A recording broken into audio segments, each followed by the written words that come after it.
We are counting down the days until March comes around, and we have the American Conference Tournament. I don't know which teams are getting in, which teams are getting left out at this point, but we're going to talk about that today. I'm Maria Trivelpiece alongside Kyle Youmans. Kyle, again, like I said, I don't know what's going to happen because there's been so much parity within this league that it's been really exciting. Yeah, it's funny because you said we're counting down the days until March, and I completely agree.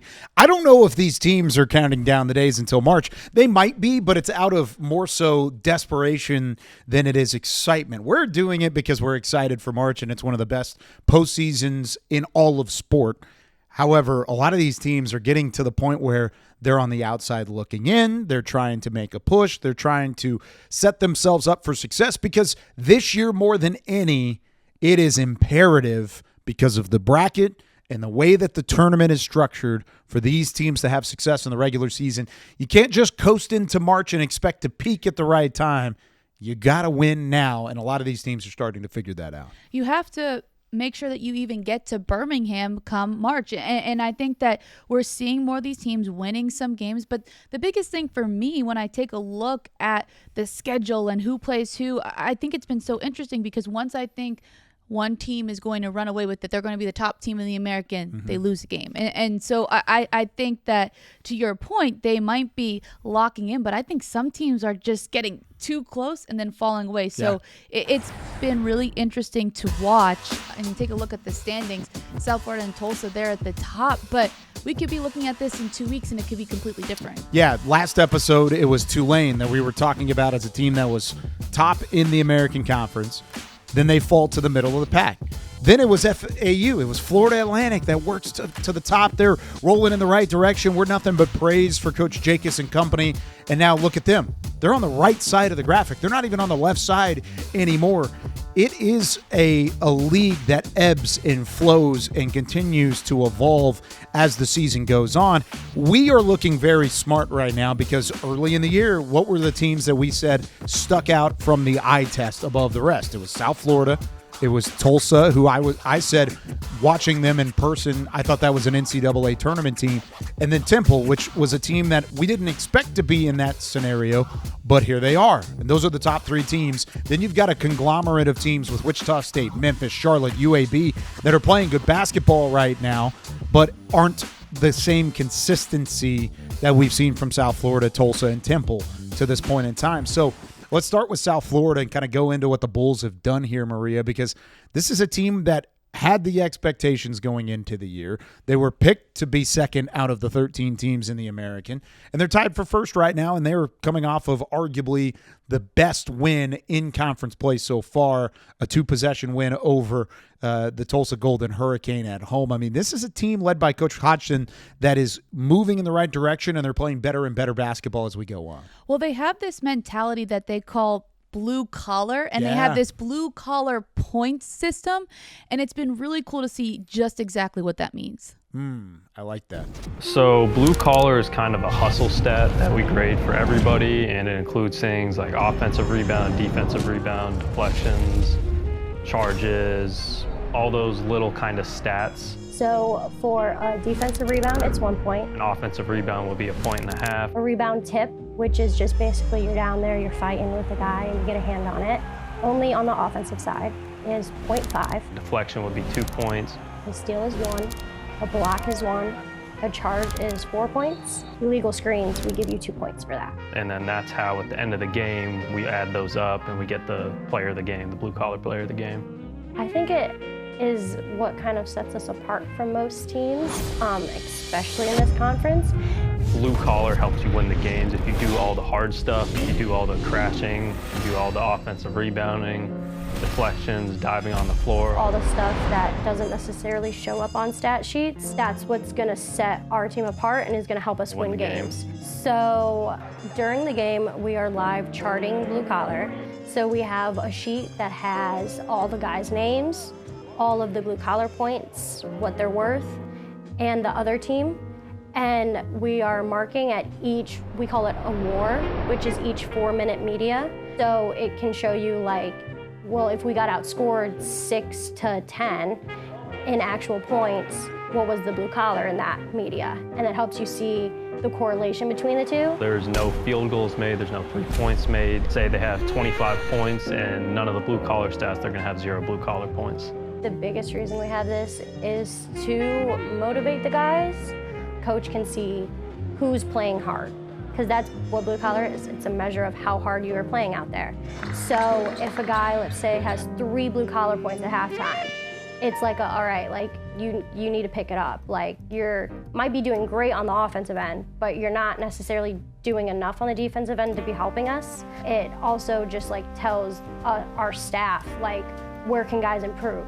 So like if a guy is getting a bunch of deflections and steals, but he's not rebounding, well, you need to start rebounding more. I'd say offensive rebounding is a huge one, and that's probably why Zay wins it 95% of the time. He's just a freak offensive rebounder. And he also gets a lot of deflections too. He has long arms, he knows where the ball's going. He's always super active on the defensive end, always talking. That's why he wins a lot of them. We're not choosing just anyone. Promise you, there is a system, and people who are winning it, like Zay, all the time. It's because he's out there working for it. But yeah. Okay, there are a couple things here. All right. First off, I think this is the coolest explanation video that I've ever seen for something so simple, which is just do the dirty work. Right. Do the gritty stuff on the floor. Blue collar's a perfect name for it. It's the lunch pail guys, the guys that are going to put their hard hat on. That's perfect. I love all of that. I do have a bone to pick with the social media department for 1 second. Ooh, okay. This is a hard-nosed video. We're talking about offensive rebounding and steals and blocks and diving on the basketball. Why are we playing smooth jazz in the background of this video?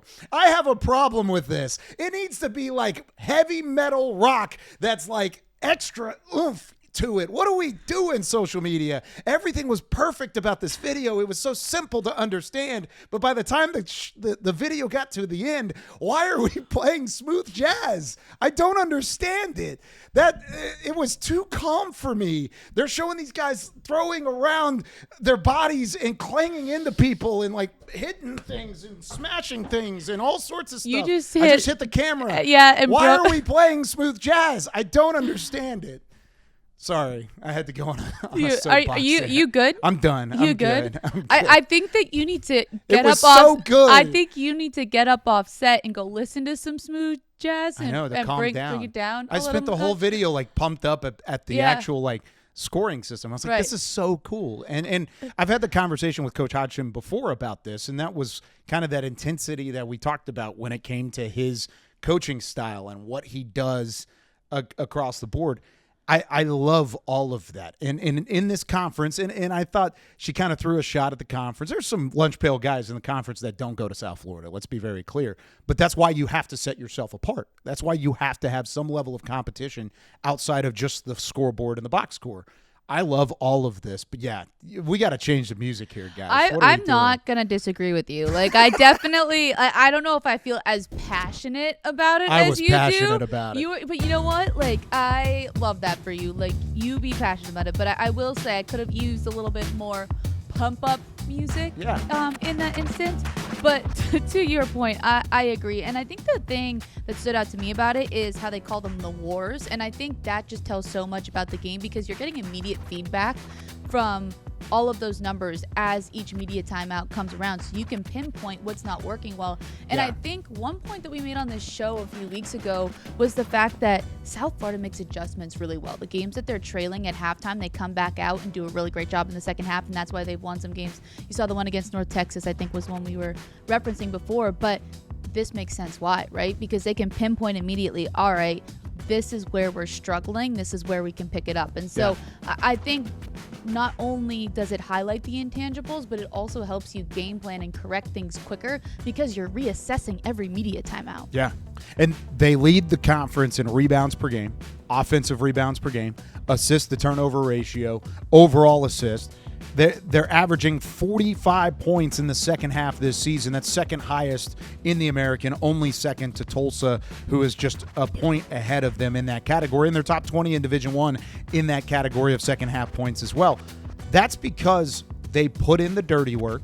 They lead all those conference categories because they are continuing to remain motivated, even if the game is tight, even if the game is getting gritty down the stretch, and they wear teams down. That's what happened in the game against Tulsa that they won. That's what happened in these big-time conference matchups. They wear teams down. The Bulls as a program have not averaged 40 points in a second half since 2001-2002.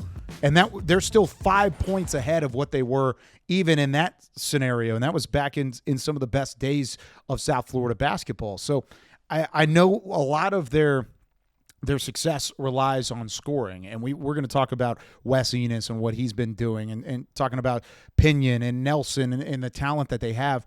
But I think it is just as simple as they fight for things that other teams don't. And in times in the game that other teams don't, and that's ultimately why they end up on top.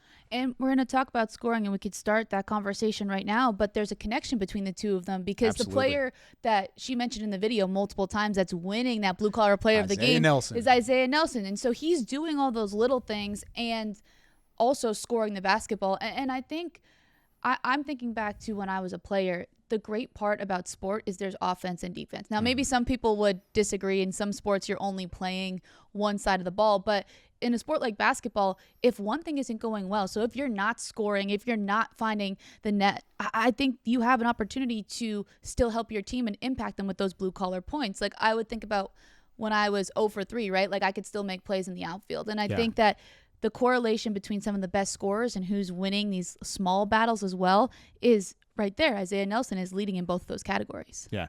The big thing here is if you are another team, and I'm going to talk a little bit about this for a second, the only real weakness for South Florida is if you can outshoot them, if you can out effectiveness, or if you can use your effectiveness to a higher level than them, especially from the perimeter. Look at their 3 losses in conference play so far.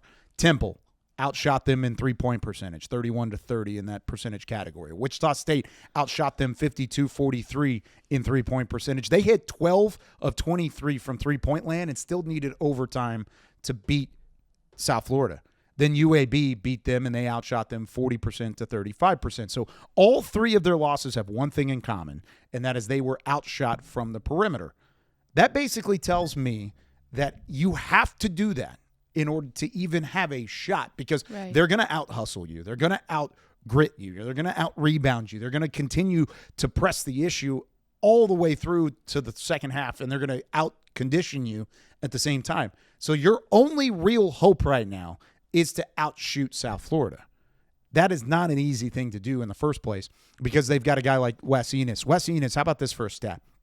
Multiple games with 10 or more made threes in the same month. He's hit these threes multiple times. You want to know some of the categories or some of the players he's added in that category? Not across college basketball. I'm talking any level from Division I to the NBA to the WNBA, which, of course, we've talked about WNBA and NBA in the past and how much the game is transitioning to the 3-ball. He, along with Steph Curry, Klay Thompson, and James Harden, are the only people to have multiple games with 10 or more made three-pointers in the same month in basketball. Wes Enis is in that group, and I know it's a different level and it's not the NBA, but honestly, I would find that more impressive from a collegiate level than an NBA player in the first place because of the way that the game is played.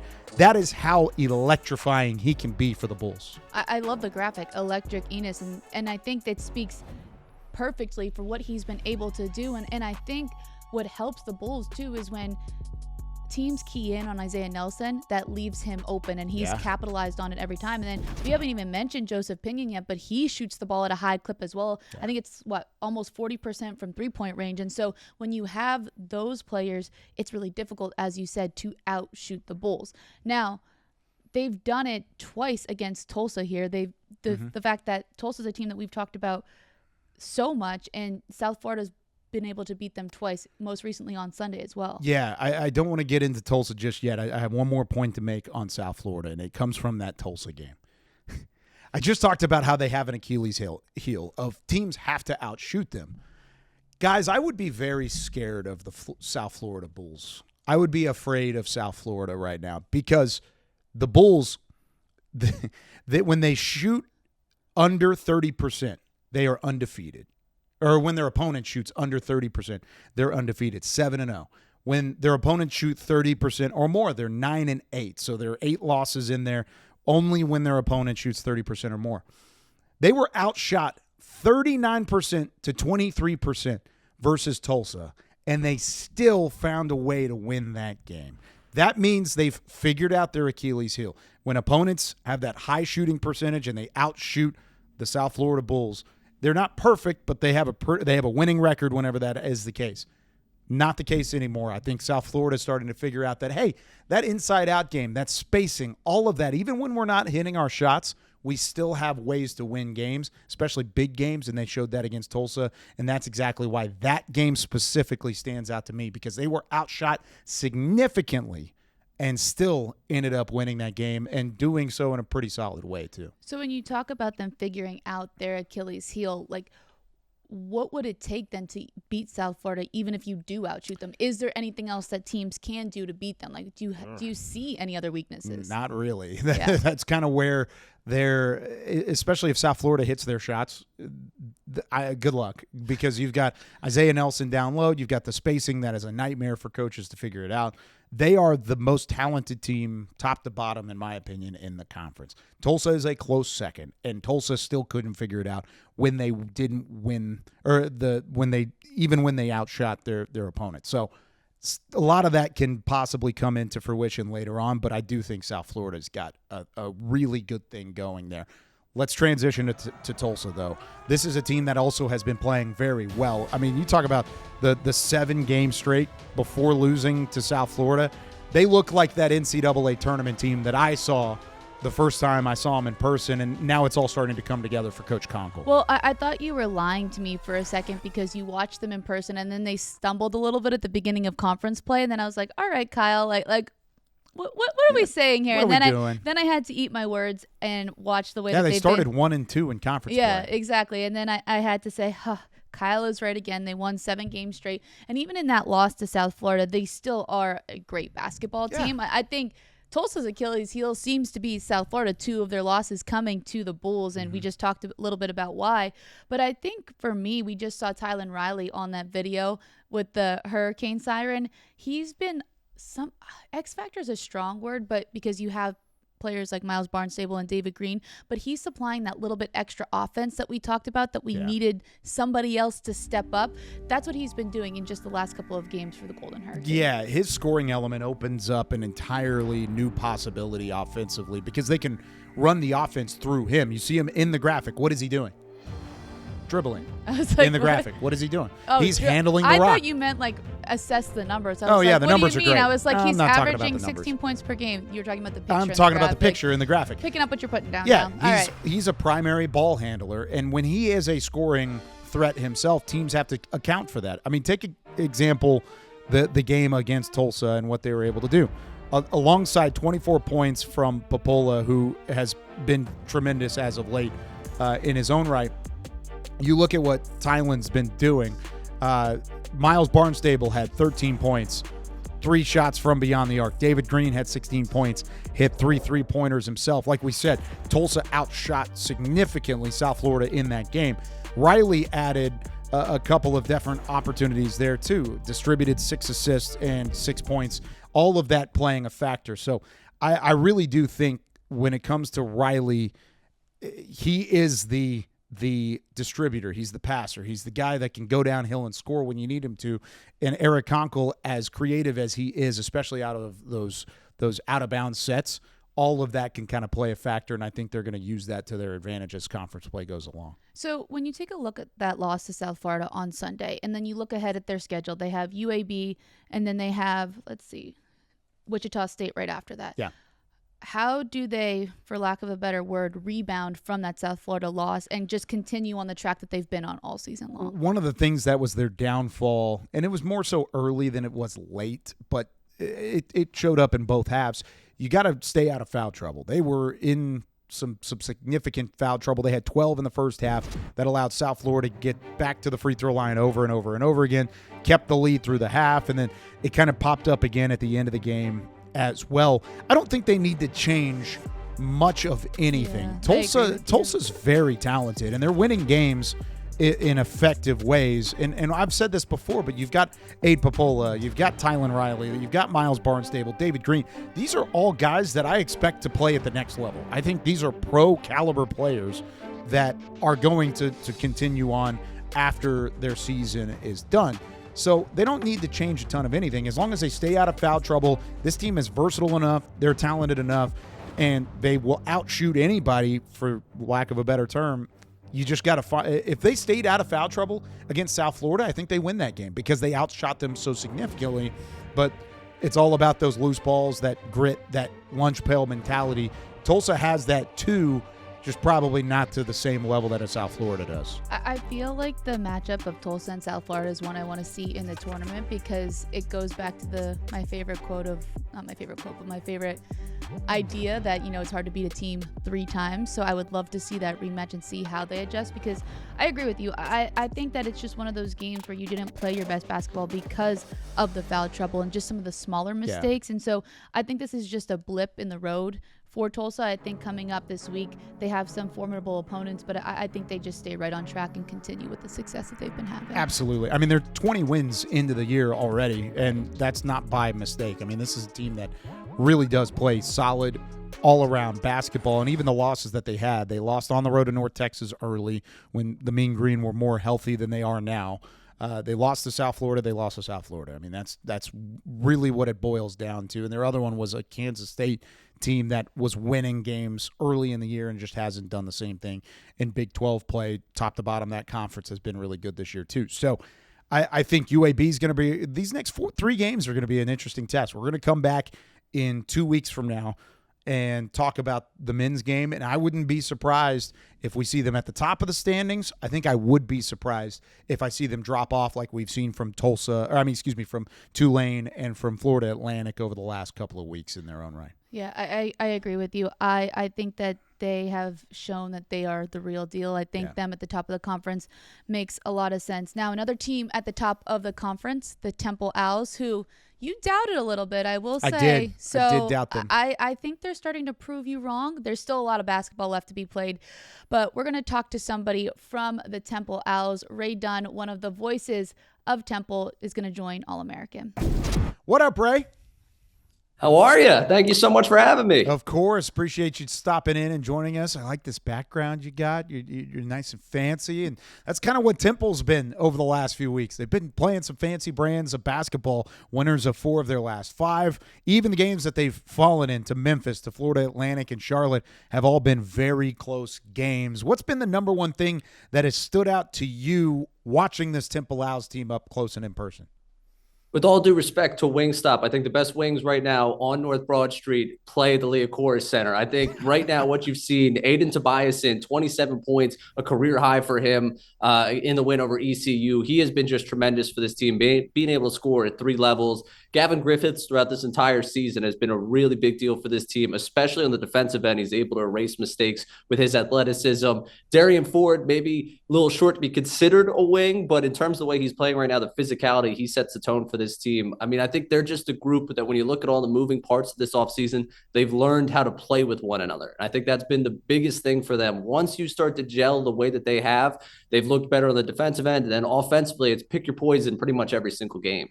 I like that you brought up Aiden Tobiasen because he has been playing so well. For you, as you've seen him on the court, what is it that's helped him just elevate his game a little bit more than he has maybe in the past?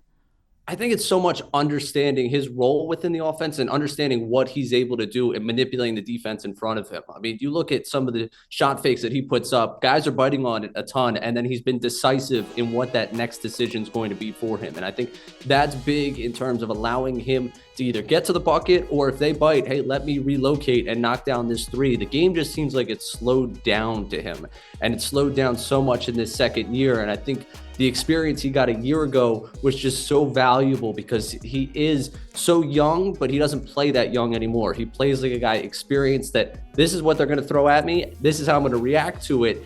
and I'm going to be able to manipulate this defense to get exactly what I want out of this possession. He's one of those guys that can go for 20 at any given point in a game this season. Another guy on the roster that was showing his ability to do that, especially early in conference play, was Gavin Griffiths. In the 6'7" junior out of Connecticut, was putting up some incredible points and production as well. That's since dropped off over the last 3 games. Is there a reason for that? What is he dealing with that has kind of seen an ebb and flow in terms of his box score capability? He had been banged up a little bit, and I think that probably plays into it a little bit. I think for him, so much of just playing again within the role, just some of these games just haven't been his. It's been, hey, I think a lot of teams look at it like, how are we going to stop him? How are we going to stop LeBron Frames is the name they've gone with around here for him, but how are they going to stop LeBron Frames in this game? Well, there's a lot of different guys that could get theirs, and if teams are going to start cheating off and trying to stop him from taking flight or from being able to hit that big second half 3 like he's done through most of the season, I think that also plays into a little bit of the lower scoring totals for him. But I think it's a combination of things, and I think for everyone here at Temple, we're just pretty excited for to see what he's going to be able to do the rest of the way, because I think this is just a road bump for him. We spent a lot of time on this show talking about just how good South Florida is, but this Temple team was able to beat them. Watching that game, what was it about the Owls that allowed them to be successful, and how can they use that as they continue the rest of the season? I mean, there's a whole number of things I think in that game, and as you look at a little bit of what they were able to do, I think physicality of this group is certainly something that sticks out, and I think that's a tone that's set by Darian Ford. I think just the way he kind of relentlessly attacks, that's been a big thing for them, especially being able to play a little bit inside out, whether it be him getting downhill or when Jordan Mason's able to get downhill. I think it's just a game-changing difference for this team. But I think it's the combination of athleticism with physicality. You don't really know. They could beat you with a little bit of finesse. They can beat you a little bit with that talent, or they could beat you by just coming right after you. And I think, again, it's just that group learning to play with one another. I think that was really, really evident against South Florida.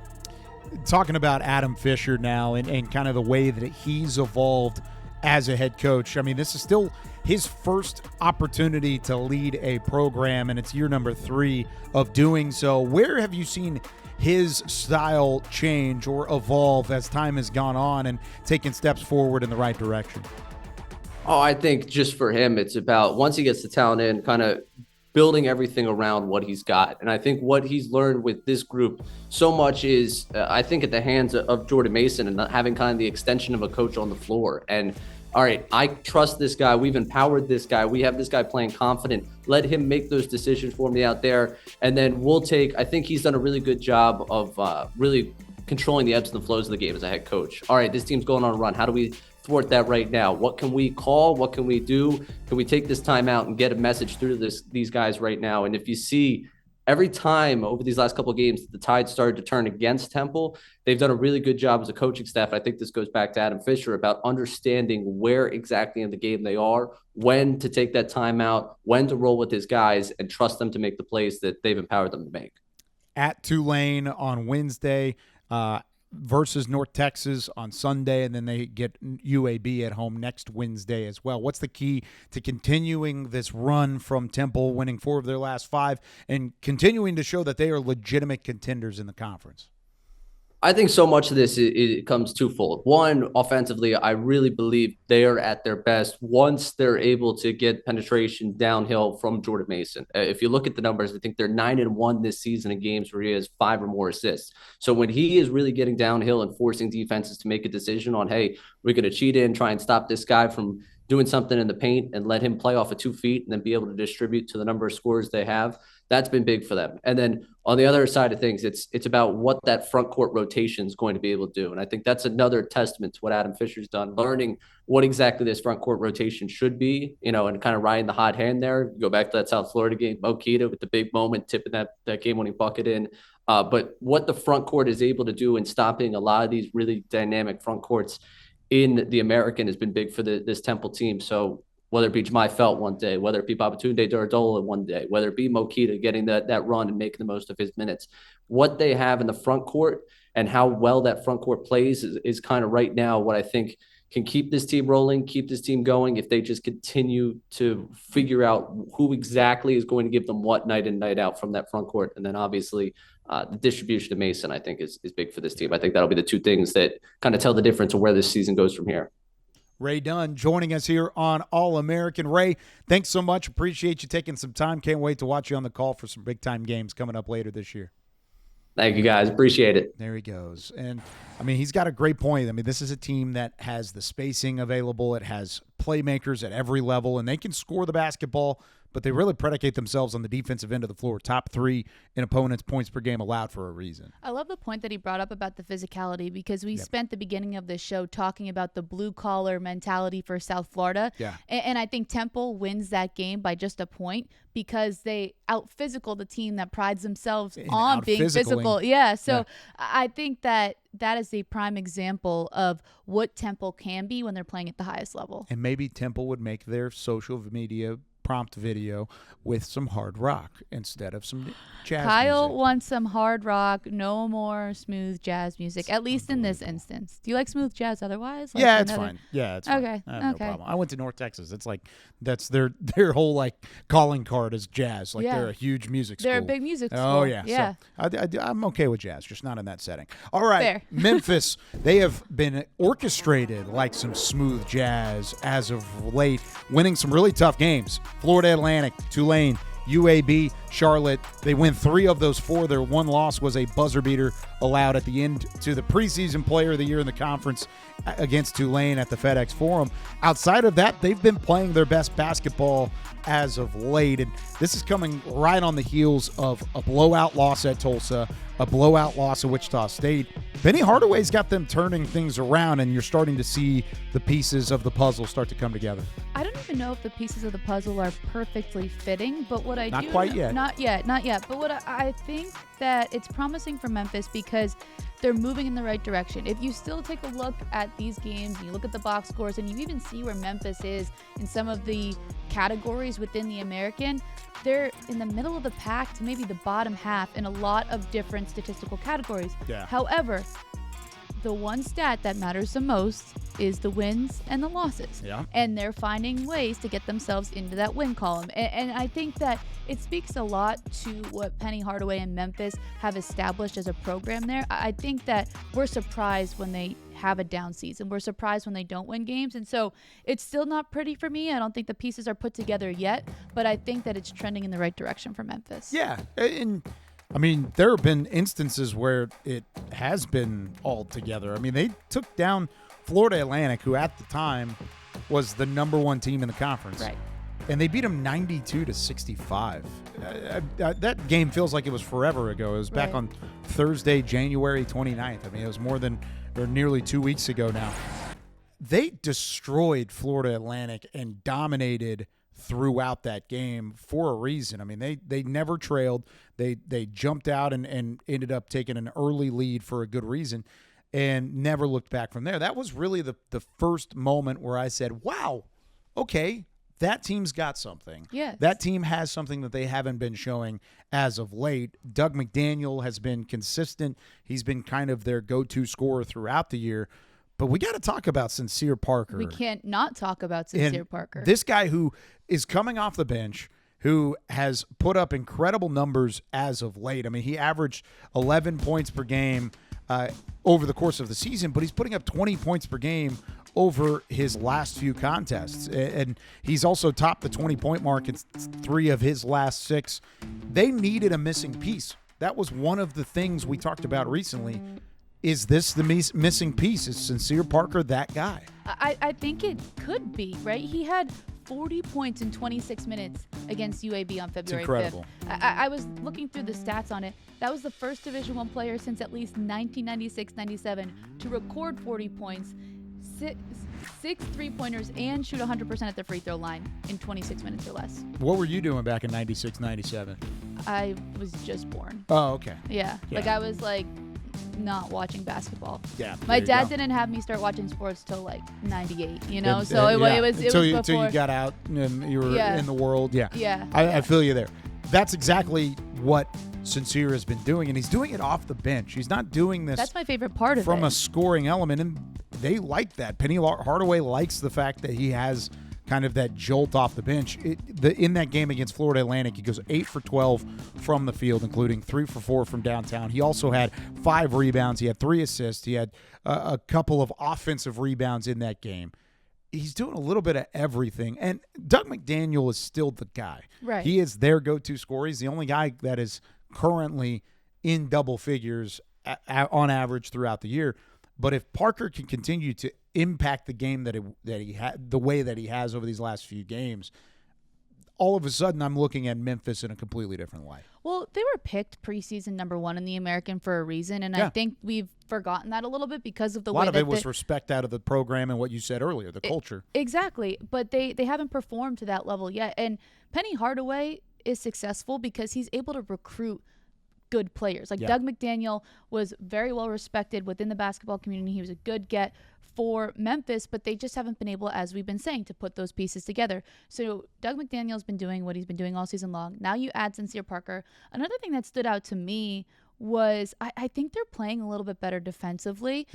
You see some of those games where they held teams, they held FAU to 65, held Charlotte to 54. Like I think they're starting to click in that facet as well. And so I think when you're adding those offensive pieces, and then you're actually doing your job on the defensive end, you're going to start winning some of those tougher games. As we said, it's not all put together yet, but there's promise, and it's showing, hey, this is a team that has been successful, not only in the American, but on the national stage as well. So I think that if you're a Memphis fan, you can maybe start to feel a bit better. I think it's really interesting because Penny Hardaway has never been a coach that has led the league in defensive efficiency. Like that's not what the style of play, and that's by design of what they did. They were 12th out of 13 teams last year in opponents' points per game allowed, but they scored over 80 points a game, and they did so at a high level. So that's part of it. This year he's top 5 in defensive efficiency. He's top 5 in opponents' points per game, and they're adjusting to the roster that they have currently, which means as time goes on, that talent level that you mentioned is going to start shining through. I think we're seeing that from Parker. We're seeing that from some of these other pieces. I'm really intrigued over the next 2 weeks how this team's going to fare, because they're about to go on a 3-game road trip. Tomorrow against North Texas is number 1. They go to the Super Pit down in Texas, which is never an easy place to play. Even though North Texas hasn't been playing their best brand of basketball and they're severely banged up, I still expect that to be a hard-fought game. Then they have this weird non-conference just throw-in game that's a nationally televised game, as most of the games remaining on their schedule are. But they've got the Utah State Aggies at Utah State. So they go to the Super Pit. Then they turn around for Saturday, a quick turnaround, Valentine's Day up in Utah. And then they go from there back down to South Florida to play in a crucial game for Memphis's hopes in the American Conference against South Florida, which we just outlined as the most talented team in the conference. So all of that to say, the next 3 games are going to tell us whether this Memphis run is for real or not really for real, and we're just seeing a bit of a flash in the pan. I'm kind of in the latter. Are they going to win all 3 games? Probably not. Those are 3 teams that at least had tournament aspirations or currently do have tournament aspirations to go to the big dance in March.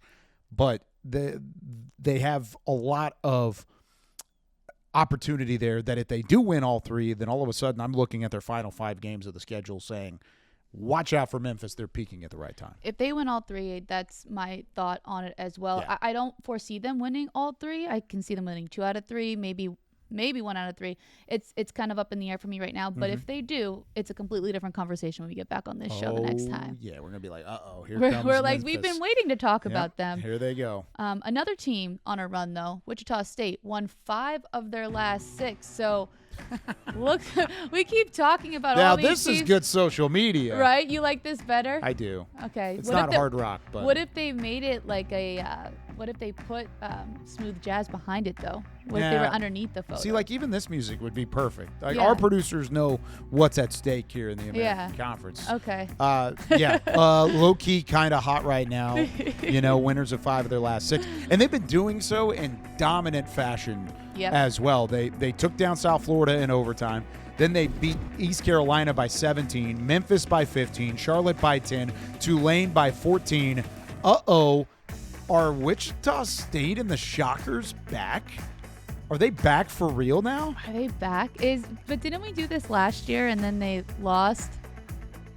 Yeah, I think so. I think so. What was that down the stretch? I think we talked about that. We talked about this on last a show a couple shows ago. ago. Yeah, they lost 4 of their last 6 down the stretch. But they played UAB, North Texas, Tulsa, and Memphis, who were 3 of the 4 best teams in the conference. I'm excited because they have South Florida next, and I think that's the matchup that I have circled because they just beat them in overtime not too long ago. And now we're saying how good South Florida is, and now Wichita's like, hold on. We're low-key kind of hot right now. Low-key, and they're hitting their shots. And what did we say about South Florida? Their Achilles heel throughout the season outside of the Tulsa game. You got to outshoot them. You got to outshoot them, and Wichita State has been doing that.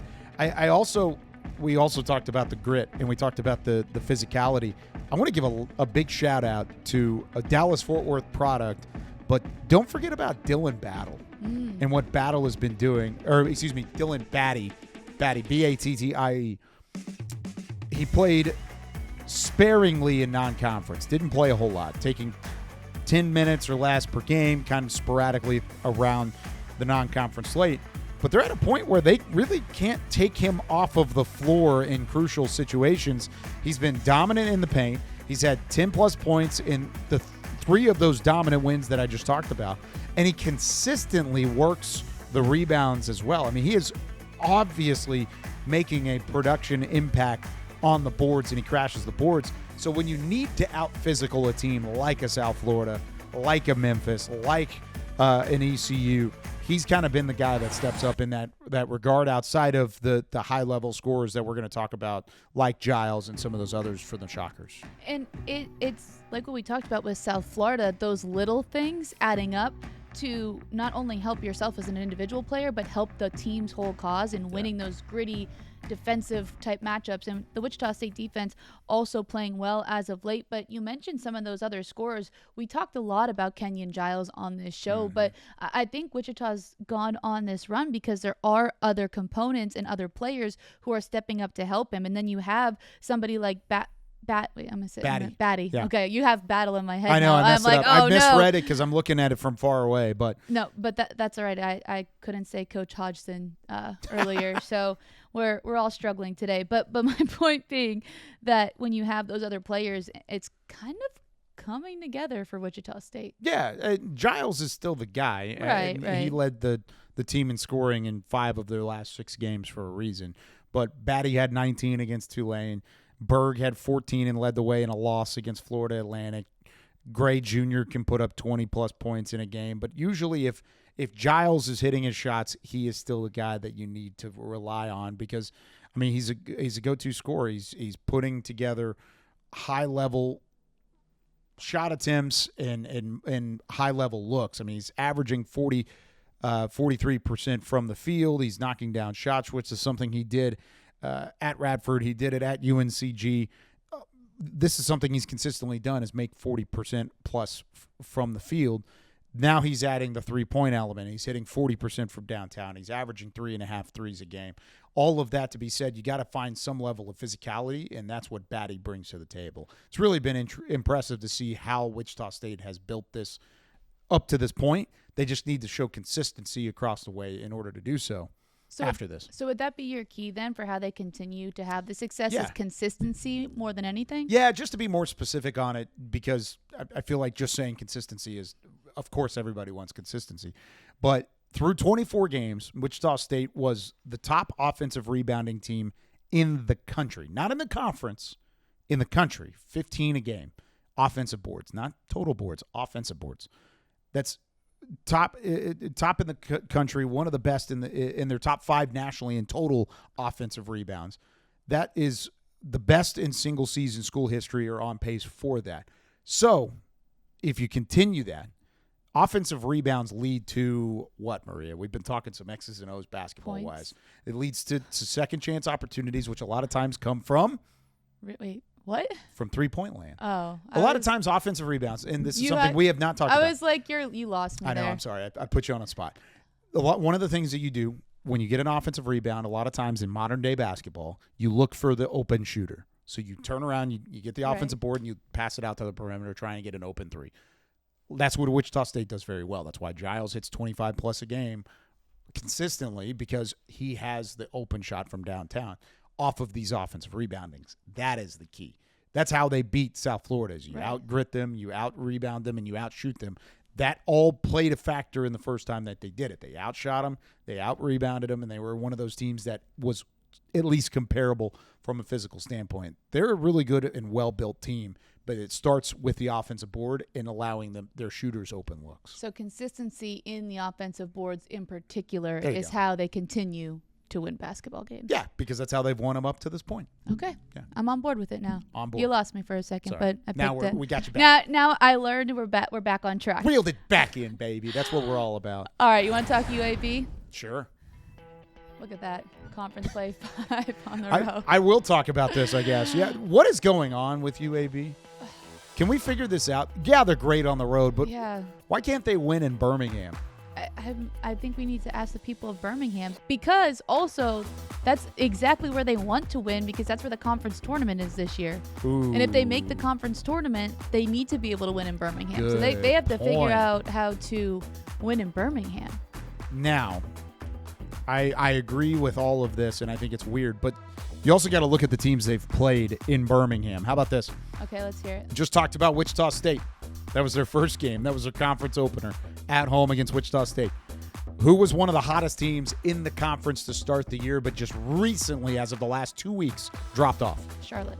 Florida Atlantic. Oh, okay. Another But one of those teams. that I'll was put you like- on the spot again. I was like, that Florida Atlantic was their second game. Then, who are the two top teams in the conference right now? was Tulsa and South Florida. Those were their third and fourth games in respective order. Then a team that is starting to figure it out, and we just talked about them a second ago, starting to click, and all the talent is starting to rise to the top again. Temple. Memphis. Oh. But there's You're all really of these, like quizzing me hard right now. I'm I should trying. look at their. I have their it's schedule literally pulled up in front of me. you. But I that's know, okay. but We're gonna just blow right past that. That's a tough schedule. I don't want to make excuses because everybody's in the same league and Right. everybody's going to have the same schedule at some point in time. But at home, they played Wichita State, Florida Atlantic, Tulsa, South Florida, Memphis. Tell me anybody else that's had a harder home slate than that in the conference. I can't tell you. There's anybody. no way that's possible. That's a fair argument. Now, that's a fair argument. It from this point forward, it looks easier, but it's still not an easy schedule. Right. They've got Tulane at home, North Texas at home, East Carolina at home, and that's it. That is all they've got left at home. So they can't even get back to 500 Right. in Birmingham before they get into the conference tournament, which happens in Birmingham. But they do have a chance, and they were able to kind of fix some things against Rice, 71-65 the final score in that one. And they've won 3 of their last 4. So I'm starting to see the Andy Kennedy direction he wants them to go. Well, Andy Kennedy has had so much success as a basketball coach, but especially in Birmingham at his alma mater. And I think that the hard part, and I know a lot of teams are in the same boat, but they lose 100% of their scoring. And not only do they lose that, they lose Jax Lendeborg, who's now crushing it at Michigan. Yep. He's having a stellar year. He was player of the year at one point in the American. And so it's one thing to lose all of your scoring. It's another thing to lose leaders who understand the system, know the program. And I think the thing, though, about Andy Kennedy, the longer that he has teams, I think the better they'll get because of his ability to coach. Now, it's just taken a little bit to get this team to click in particular. And as you mentioned, it's hard to get into a rhythm when that's your home slate. Yeah. But again, as you said, everybody's playing the same team, so how can they figure it out down the stretch, especially in these last couple of games where they are at home and they need to get their confidence at least back playing well in Birmingham? Yeah, Chance Westry has been a big part of that. I mean, he's scored double figures in each of his last 6 games. He put up 22 points in that win against Rice. Some of the games that they've won early in the year, early in conference play, he actually didn't play very well. He had 8 points against East Carolina. He had 9 points against Tulane. Both of those he played at least 27 minutes, but they still won those games. Now you turn around and it's like, oh, now they're winning games where their best player, scoring-wise, is putting together solid stat lines. That's where UAB is going to be dangerous. He earned honorable mention last week for 14 points, 6 assists against UTSA. He had the 18 points, 4 assists, 4 rebounds against North Texas. He shot 15 of 16 from the field that week, and he just helped dominate in the paint consistently. I think that's really where they need to continue is they got to have Chance Westry step up. I like Westry the Wizard. I think that's a phenomenal phenomenal headline there. He's got to continue to work some magic because he is a wizard in order for UAB to be a legitimate contender and kind of work their way back into the upper echelon of teams in the conference. We need to give credit to our producer Zach Fisher for making the Westry. He makes us look good. Westry the Wizard graphic, and then your little pun with magic as well. But I agree with you. I think that's just one of the few things that need to happen for UAB to get back to where they have been the last couple of years in the American. I have a key for them. Okay, let's hear it. How about this? They are 11-3 when leading after the first half. It's pretty good, right? They are 12-3 when out rebounding their opponent. So when they've done that, both of those things, thumbs up. They're good. And they've won games. I mean, it's not like UAB's had a down season. It's down by their general thought process, a team that's gone to won the American Conference Tournament. They've been to the NIT Finals in the last couple of years. They were in the quarterfinals last year. All of that. I mean, it's a little bit of a down year, but they're still 15-9 for a reason. Those 3 losses, 11-3 when leading after the first half, 12-3 when out-rebounding their opponent, all have been in the same games, those 3, in each of those loss columns. Troy, Middle Tennessee, and Alabama State, all in non-conference play. So that tells me as long as you achieve those 2 things in conference play and you don't allow big-time comebacks, which is what happened in each of those 3 games, except for, I think, Troy. I think that was kind of a back-and-forth affair. If you're able to avoid all those things and achieve that, check the box. UAB's going to contend with some of the best teams in the conference. Those are the keys. You got to control the boards, get off to a quick start, and usually they're going to win the game. And that's what I've seen from the Blazers so far this year. All right, and if they continue to do that, we might see them in Birmingham and maybe having some success. They need to be there, and I think they will. They're tied for 7th right now. It's not like they're out of the mix, but kind of like what we've talked about on the women's side, there's a true list of contenders in the conference, and right now I would put that list to 3. Right. UAB can get into it. They can get into that conversation, but in order to do so, they got to win games at home, and they got to win some of these tough games coming up on their schedule. And we can talk about it. All right, well, we'll maybe pause and see where UAB is in a couple of weeks. One team that we were pretty high on, well, we were surprised on a couple weeks ago, was Charlotte. Now, they stumbled a little bit, 2-2 in their last 4 games, but they're not out of it yet. And I think, honestly, they've surprised me even more in some of the wins that they've had coming into this show as opposed to where they were when we talked about them a few weeks ago. Okay, why do you say that? Because I think that the question I asked you, I think it was when we were remote. Yeah. And what I said to you was, if Charlotte didn't have that bad of a season a year ago, would we be talking about them at the top of the conference? Right after that, they go and they win. I think it was Temple they beat. Yep. And then they beat Rice. Yep. And I was like, all right, I think that maybe we were wrong. Mm-hmm. Then they fall to Wichita State, and they fall to Memphis. 2 teams, though, that are playing incredibly well. We just got done talking about it. Yep. And so I think that they had a good one, especially against Temple, and their losses were to teams. Now, the Memphis one doesn't look great. They got blown out in that one. But I think that there's still a team for me that we still maybe aren't giving enough credit to. Not 100% in agreement with the statement, but I feel like we're still not thinking about them as they're not in the upper echelon yet. They're not in that list. And I don't think that they are. I'm just saying we still maybe don't talk about them highly enough. And those are my reasonings. I hear you. You could disagree with me. I think I do disagree. That's all right. Part of that is why we're in this thought process in the first place, right? Right. We saw them put together their best start to a calendar year since 2024, their first year in the conference. They had an 8-1 record to start the calendar year. They had the road win over Temple. They had the 4 consecutive league wins on the road for the first time since 2010. All of these things are great. But I remember looking at the schedule and saying, talk to me in February, because that's when the rubber meets the road for this team. They had Tulsa early. They had Tulane early. They lost one, they won one. That Temple win is their most impressive win they've had to this point in time. True. But their other wins are UTSA, Rice twice, and Rice has had some wins late. We'll talk about them in a minute. But that still doesn't necessarily sell me. East Carolina's been down and banged up this year. They had a win there. Their next slate of games is going to decide whether they're contenders or pretenders. And they've got UTSA coming up in an 11 a.m. tip-off on Sunday, early morning game. But then you've got Tulsa, East Carolina again, North Texas, Florida Atlantic, UAB, South Florida. I could see them either splitting those games, kind of going about half and half, or I could see them struggling to keep up in some of those games just because the rebounding has been a point of contention for them, and that's what has kept them in these games. But they've been doing it against teams that aren't necessarily the top rebounding teams in the conference. I mean, they have an average margin of 13, including a plus 17 edge over Tulane, a stretch where they were out rebounded back-to-back games against Rice and Tulsa, who still beat them on the boards. It's not necessarily a point of confidence in what they've done, and I want to see more contributions from guys outside of their big three, because they've got a big three going on right now. This is kind of where I'm looking at it. Look at these guys and what they've done good, what they've done bad. Bradford, Mingo, and Bonk are all three guys that I think are kind of that big three mentality. Bonk just right over the top of the 10 points per game echelon, 8 rebounds per game on average. He's been fantastic.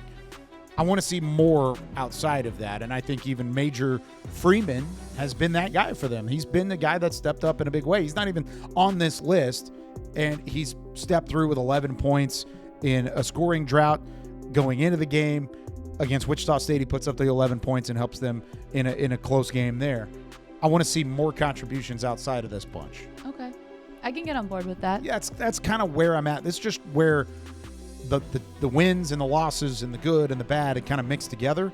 I'm not convinced one way or the other whether or not they should be in that conversation at the top of the conference, or if they should be actually in the conversation of will they even make it to Birmingham, which I think they will. They're in a good spot. I think they're somewhere in the middle of that. Yeah. Like, I think, and that's where they're showing in the conference right now. They were at the top for a brief moment of time, and then they've fallen more into that middle of the pack. And I think that's where they are as that. Like that, I think that's a good spot. I think that exemplifies who they are. But I'm saying I would not be surprised if they did steal one or two of those games against the top opponents, because I think when they play their absolute best, they have a chance to. I'm not saying that they are a Tulsa or South Florida. They're not in that category, in my opinion. But I think that they have the opportunity to take some of those games, and I would put them maybe at the upper middle part of the conference if they do everything right and do some of the things that you just mentioned. Okay, so about 7 games left in conference play, right? Yeah. You got to be in the top 10 in the standings to make it to Birmingham. Right. Right now, the team that is on the bubble is Rice. That is the 10th team in the conference. They're 4-7. So you'd have to think that, and they own the tiebreaker over Rice. They've beaten them twice. You'd have to think Charlotte is in. But if you're going to find any sort of reason to be one of the bye teams, the teams that get buys, they're going to have to go 5-2 in that stretch. And I don't know if I see 5-2. I think this is a Charlotte team that's probably going to play in the first round of that tournament, and who knows what their matchup's going to look like there. Right. They could win a game, win 2, but Charlotte's not thinking about that. They're thinking about trying to piece together a versatile roster with some rebounding capabilities and put it to the test with 3 double-digit scorers and make a run in March. That's what they're looking for. I don't know if they're there yet, or if they've at least gotten me to the point where I can believe in that to happen. That's fair. So that's what Charlotte's going to try to do. Rice is going to try to make the tournament. You just talked about them sitting at 4-7. Yep. But they've started to win a few games, and I think that it's now or never for them because they are right on the bubble. But when you take a look at what they've been able to do the last couple of weeks, what's maybe a little different? Still not great, but what's maybe a little bit different? What did I just talk about with Charlotte? The boards. The boards have been different. You talked about a lot of things. I don't want to say another wrong answer, and I was like, I'm just going to let you. We'll keep it rhetorical. That's cool. Answer your own question. Rice recorded 65 offensive rebounds in the last 3 games. That's 14 on average, which is 9th most in the nation in that span. So they've attacked the offensive boards. They had 57 rebounds against North Texas, a team that, without Josiah Shackelford, has lost one of their big men for a good amount of time. He's been out for the last couple of weeks. Dylan Arnett went down late in that game as well, who was their other big man. So they were playing a small lineup in the first place, but they put up 57 rebounds in the stat column in that February 4th matchup. That is the most that they've had in a conference game since they were in the Southwest Conference. Since they were playing Baylor in March of 1995, the year before the Big 12 was founded. So it's been a long time since Rice and I wasn't the alive. Owls have put together. Yeah, I know you weren't. Neither was I. I was going to say, I don't think you were alive either. It's been a long time since they've had 57 rebounds in a game. So they put all that together. Also, not to mention Trey Brodnax as the guard of honorable mention this week in the American Conference, averaging 18 points, 8.5 rebounds, 5 assists in the 2 games that he played last week. They're getting the high-level contribution from their guards. They're rebounding the heck out of the basketball right now, and they're being one of the top teams in the conference in those 2 categories. That's a difference maker for Rice, and it's what they've been missing throughout the season. That was a perfectly put-together research report. Remember when we talked about the Fred thing that you didn't remember, that I thought everybody knew, like the Fred facts, reasons, example, details. Oh, yeah. Yeah, we had this conversation. Mm-hmm. You did that perfectly. You gave me facts. You gave me reasons, examples, and details. Yep. You would have gotten A+ on that paper. Thank you. I appreciate it. That's why the Owls are winning right now. Can I add some more for Please extra credit? do. Okay, How about extra credit. Brodnax specifically, just because he's been so good as of late? Only player in the top 15 in the American Conference in points, he's 9th, rebounds, 12th, assists, 10th, and steals, he's 13th. That's crazy. That is really cool. Good? And that's as a guard. I mean, he's great in all of those areas. Usually you get 1 or 2 or maybe, if you're lucky, 3.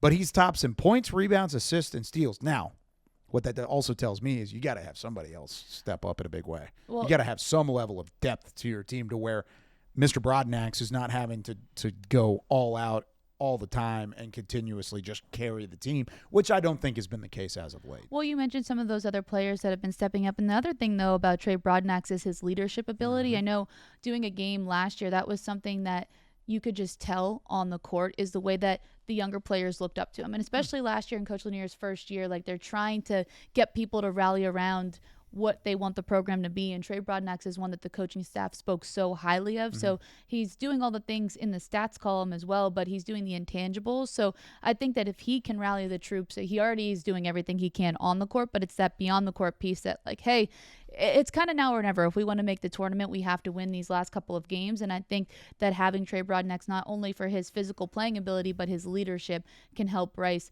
especially down the stretch. Well, and the combo at the guard spot that they have now with Nick Anderson is really fun to watch too, because Anderson's a transfer from Prairie View A&M that has taken steps in the right direction too. He scored 12 or more in each of his last 5 games, and those have been against quality competition. UAB, North Texas, Charlotte, East Carolina, Tulsa. I mean, all of that in conference play.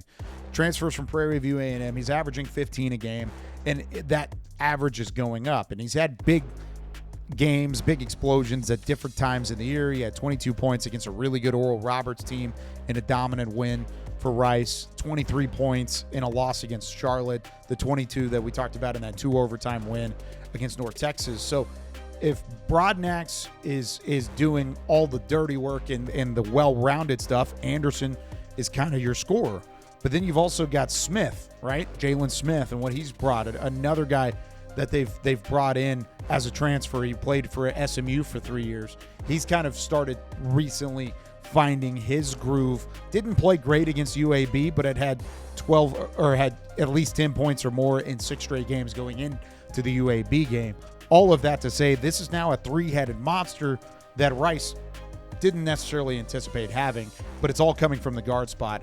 So if you add in the rebounds that I was just talking about and add in what they were doing from a rebounding category, then all of a sudden you've got the guard play that can stand up against some of the best in the conference. And that's the conclusion to your research paper. So that is how Rice can make the American Conference Tournament and what they've been doing well so far. They got a couple games coming up, but let's take a look at the full schedule. Which ones stand out? Oh, lots of good games. I think that UAB Tulsa game is really intriguing to me because just talked about Andy Kennedy and this team stepping up, starting to make some noise, starting to win some games. Tulsa, in my opinion, is still one of the best in the conference coming off of that loss. How do they respond after losing a close game to South Florida? So excited about that one. It's kind of desperation time for that ESPN, big boy ESPN, Thursday night at the Super Pit in Denton. North Texas is in desperation mode, but Memphis kind of is too. North Texas to make the tournament, Memphis to prove that they're still one of the favorites in the conference. I agree. I think we just talked about Memphis starting to play better and North Texas trying to even get to the tournament, especially with some of the struggles that they've been having. I like that one. Wichita State, South Florida is intriguing to me, especially because we talked about the way the Shockers have been playing as of late. South Florida coming off the big win over Tulsa, and then we have a whole second page of games because we got a lot of basketball going on. Lots of basketball over the next couple of weeks. A lot of this on national TV, as you can see there. Charlotte and Tulsa on ESPN Plus, but all these other games are nationally televised sporting events. So UAB Memphis is always a blast, that rivalry, the battle for the bones on the football field. Then you switch it over to basketball, which it's been a great basketball rivalry as of late as well. So kind of keep that in mind there. Anytime Memphis is playing over these next few weeks, and I said that when we were breaking down their recent play, this is make it or break it time for Memphis as a team that's going to contend. So that South Florida game, the UAB game, that all sticks out to me as well. Yeah, I think all of this is just going to be a lot of good basketball the next couple of weeks, and I'm intrigued to see where we stand when we join again for men's basketball. Well, we've always talked about March Madness. Right. I'm one of the only people that have ever said this, so I'm trying to coin the term Febraury Frantics. Oh, okay. Frantic February. Well, that probably sounds better. Frantic February. Frantic February. Because this is where things start kind of piecing it all together. You've got March Madness and Frantic February that's trying to piece it together, especially with all these mid-major conferences that are going to the current format that the American does, where these regular season wins mean so much across the board because it ultimately decides whether you're sticking around or you're getting to wait to play games whenever the conference tournament comes around. So it does mean a lot more, as we said at the beginning of the show, and I can't wait to see how it all kind of pieces together. I really like Frantic February. I'm going to have to give you credit for that. Maybe we could trademark it? Would that I think work? we need to. Somebody's probably already watching the show and marketing it as we speak. Got you. All right. So one player that's been playing very well in Frantic February is South Florida's Izaiyah Nelson, and we caught up with him earlier. Now the steal by Wes Enis. Nelson once again throws it down. And an early timeout for Tulsa. Bulls are on parade to start today. Joining All-American now is South Florida's Izaiyah Nelson. Izaiyah, welcome to All-American. Thank you. Thank you for having me. Your South Florida team has been playing incredibly well, especially this past week, taking down Tulsa on Sunday. For you, what is it about this group of Bulls that has you rolling in the right direction? I would say that our selflessness that we have, everyone goes out there, wants to play hard and do all the little things. And then I would say our coaches, our whole coaching staff, I would say we have the best coaching staff in the nation. They stay up every night, every day, going through every single game that they have played this whole entire year. And they give us the best opportunity to go out there to do our best. Let's talk about that coaching staff for just a moment. You played for this staff at Arkansas State. You come with them to South Florida. What were the conversations like when you were making that decision? How did you know you wanted to come play for Coach Hodgson here now at a different program? I would say when I found out that he got the new job, I didn't know where he had got it. But once he had called up a meeting at Arkansas State saying that he's had a new job, and I was like, well, since you came into Arkansas State from us, my freshman year being like one of the worst teams in the Sun Belt, and then him coming there in his 2 years and going back-to-back championships, I was like, well, you can change the program from turn nothing into something. I was like, why not follow in? The coaching staff and them, they also helped me improve my game and improve my capability of playing the game of basketball. What do you think it is about this staff that helps them turn programs around, helps them win conference championships? I would say their dedication. Like they all played basketball at a point of time in their life. So I would say that like them playing it, they knew. I wouldn't say they're bad basketball players, but they knew they didn't want to go to the next level. So they still knew they wanted to be a part of basketball.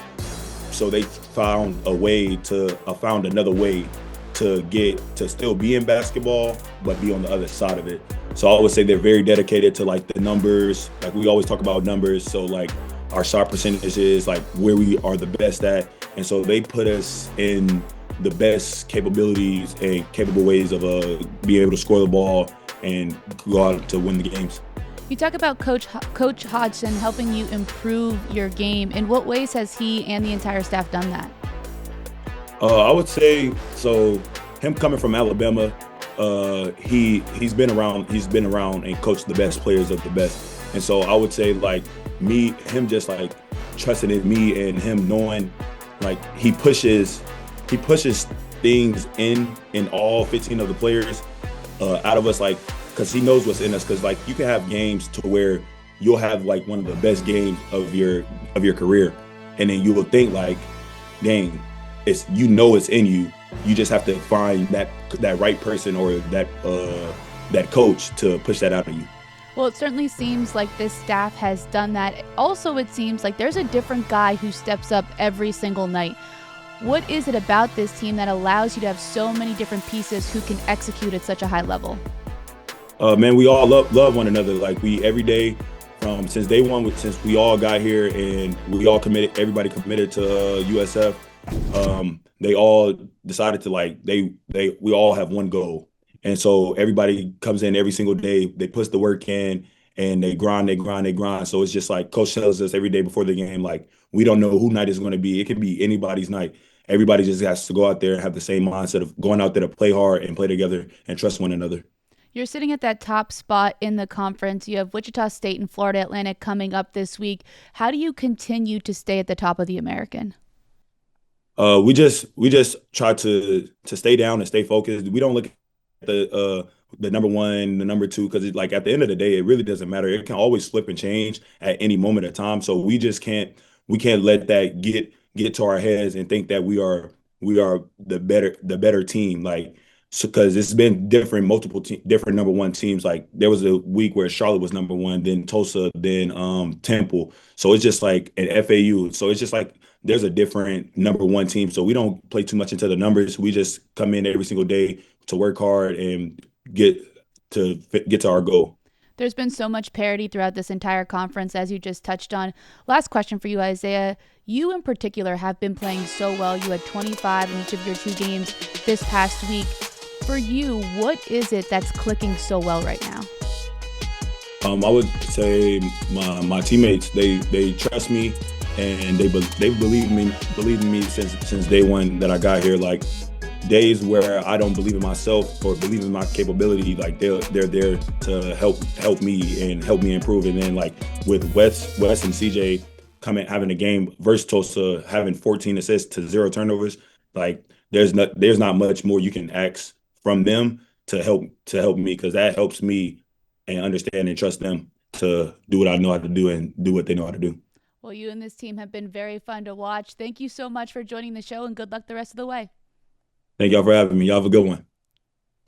I've said it before on this show, but I don't know if the stats and everything's going to line up. I just hope people are paying attention, because I think my vote for player of the year in the conference would go to Izaiyah Nelson. And I think some of his answers there show just how much he means and wants things to go right for that South Florida program. I think the thing that stands out to me is just how much he talked about the coaching staff and the players around him. Like, you can tell there's a reason why he came with Coach Hodgson to South Florida. I think that he was so successful at Arkansas State, spent his whole career there, and then he had an opportunity to come to the Bulls, and it's paying off. He's been in the system. He believes in what they're teaching, and it's obviously working for him. And he does everything right. We had the blue-collar moment in our smooth jazz earlier in the show. I think now you've seen he is the perfect candidate to do all that, and that's why it is a perfect fit. Now, this is one of the best times of sports in all of the calendar year. We just came off of the Super Bowl. We are in the middle of the Olympics. We've got March Madness on the horizon. There are a lot of great events coming up very soon. So let's take this opportunity, and we're going to see how we agree. We have to agree on each placement here, and we'll try and fit as much as we can. We are going to blind rank some of the top sporting events across the calendar year. would you like to get us started? Let's see where we're going, one way or the other, because we do have to agree here. Okay. And we might have to find a middle ground, one place or the other. All right. Let's take a look at the first one. That is the Super Bowl. So that's Seattle raising the Lombardi Trophy.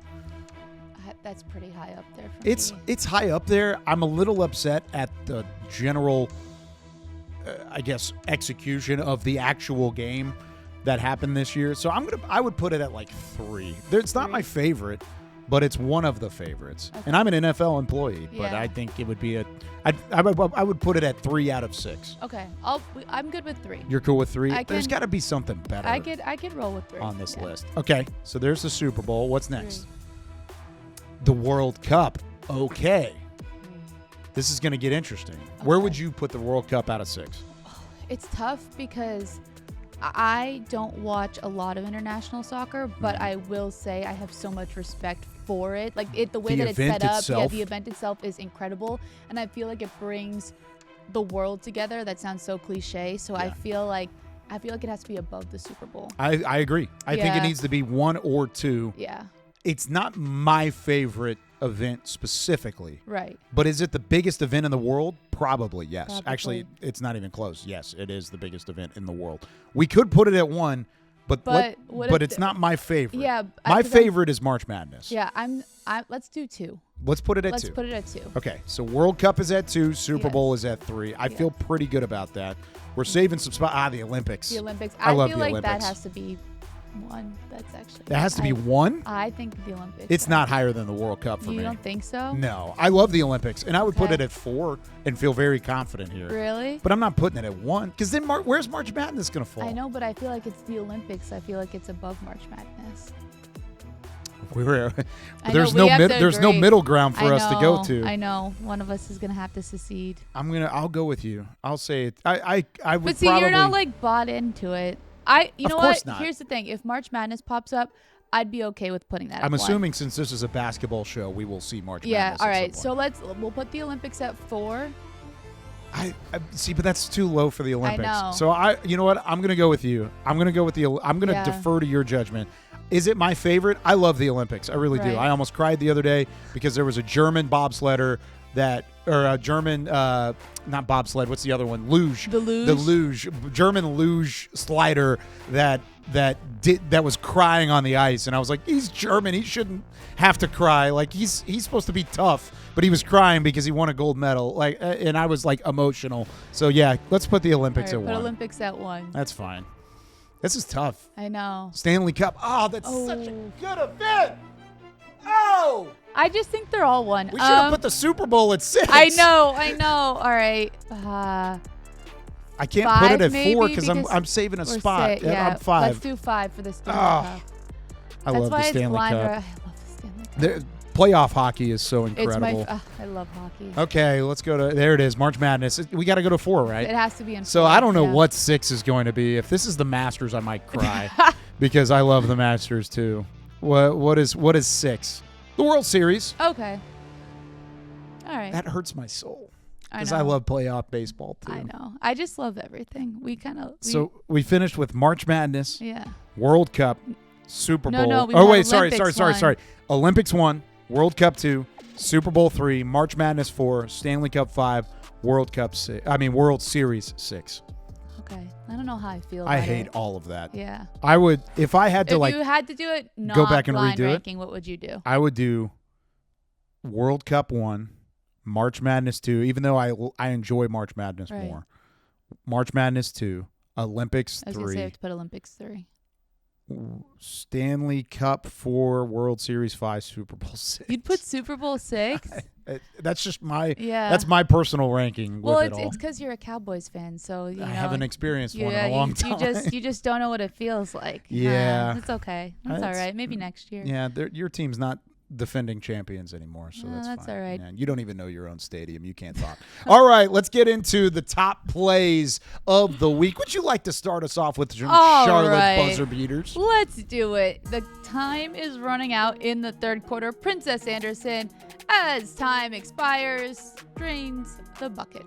The bucket. You got to love buzzer beaters, especially when it's on the Is that the play for K-Day? Because they're wearing the all they pink. are It wearing might the be. all pink. It might be. It might be. If not, it's still breast cancer awareness, Yep. and it's the gray pink jerseys. So I love the pink jerseys. one way or the other, Yeah. phenomenal ending to a great game. All right, let's go to Tulsa men's basketball. I feel like we've heard this name before once or twice. I swear, every other week he's in Every top other week. leagues. What a oh! I thought it was going to be incredible if the play would have happened initially Right. off of the Yeah, I Tyler think that would've Barron been- lay-in right here. He's just falling over as time expires. But what about the heads-up awareness to get the flush off in time Yep. from Miles Barnstable, who just continues to find a home in top plays? This Tulsa team is a real deal. I know. I'm bought in. But your North Texas Mean Green are playing number 3. You want They to are see number it? 3? I do want Yeah. to see it. What did you have for number 3? We got EJ Horton. He's been on top plays a couple times. Here it is, ahead of the pack. Horton, here's a who? Because there was nobody around him. That- Who was around him? Nobody. I think that was like kind of a dad joke. It was a dad joke. But look at this. There's nobody there. Wha! Easy money. Love it. Jinx. All right, South Florida women's basketball early in the second quarter. Tulane and South Florida battling it out. Stephanie Ingram to Eden. Battle behind the back. Okay, I see the creativity. We just talked about the World Cup. That was like a no-look, like soccer behind the back pass, you know? It's so pretty. I feel like South Little Florida heel tap. has had so many nice passes on top plays this year. Oh, yeah, they moved the ball well. I love it. Yeah. I love it. Top-notch team. Top-notch team. What's the Top-notch. top-notch play? I'm not biased, but softball is back. You're so biased. So we had to have softball. Kathy Garcia Soto, multiple-time American Defensive Player of the Year for a reason. Yeah? She had to be on top plays. What team did she play for? South Florida, What team did your sister play for? Michigan State, And? South Florida. And South Florida. There's a little bit of bias here, but it's a There's great play. no bias. It's a great play, Kathy. I appreciate you and all softball players. I am really excited for softball and baseball season. It's one of my favorites. I just talked about it. I'm a sports nut, and I cannot wait to be a sicko and just turn on ESPN Plus every night and Yeah. just watch softball and baseball. I can't wait. It's one of I'm my already, favorite times of the year. I'm already doing it. Yeah, that's true. Florida Atlantic 5-0. They beat 3 Big Ten teams this week. Good for them. I know they're receiving votes. Good for them. 52. They're just outside the top 25. They need right to get now. in the top 25. They have Texas Tech this week. Only Number one team in the country. Maria would allow us to end a basketball show talking about softball I had and to get me it be in there. okay with it. Listen, and I'm cool with it. We had to chat a little bit about it. We don't have a softball show. Not yet. Well, we'll see. We gotta finish basketball season because lots of things happening. We covered some of it. I'm sure it'll be completely different in 2 weeks. But for Maria Trivelpiece, that's Kyle Youmans. This has been All American. We'll see you again next week for some women's basketball. See you then.